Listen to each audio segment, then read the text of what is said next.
Chapter 3: The Birth of Anti-Amor. The night was unnaturally still.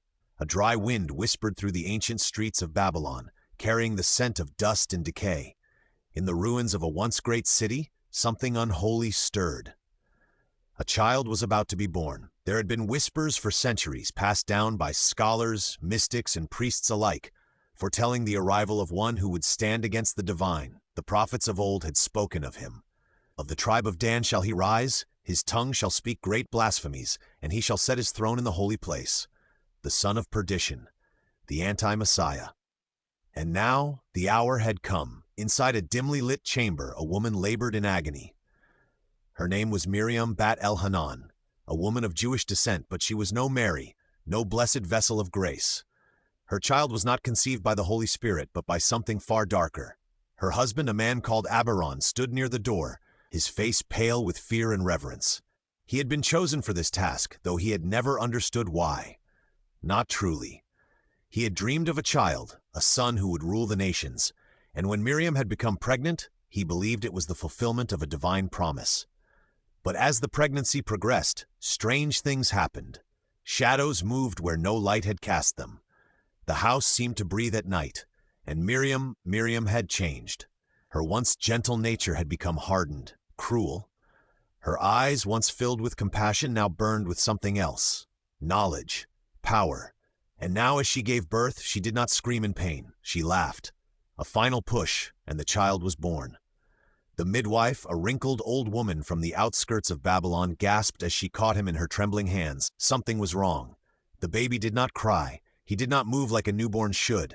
His eyes were open, pitch black, two bottomless voids that swallowed the flickering light of the oil lamps. The midwife shuddered as she placed the infant in his mother's waiting arms. Miriam held him close, smiling. "He is perfect," she whispered. The child stared up at her, his black eyes unblinking. Then he smiled. The oil lamps flickered wildly, and a deep, guttural whisper seemed to echo from nowhere, or perhaps from the child himself. The midwife staggered back, clutching her chest. Her heart seized, and she fell to the floor, dead. Abiron gasped, stepping back in horror. What is he?" Miriam turned her head, her gaze piercing. "He is our son." They left Babylon before the month was over, traveling through Syria and into Galilee. There were forces guiding them, invisible hands opening doors, closing others. Miriam and Abiron settled in Bethsaida, where the child was raised under the care of tutors and mystics. Here he learned the ancient texts. He mastered the language of men and the tongues of spirits. He was brilliant, his understanding far beyond his years. But his power was unnatural. Animals that wandered too close to him withered and died. Servants who displeased him disappeared in the night. People in the village whispered about him. A boy with black eyes, a boy who never cried, a boy who knew too much. Then, at the age of 12, he left Bethsaida for Chorazin, where the final stage of his education would take place. It was there that he met them, the ones who had been waiting.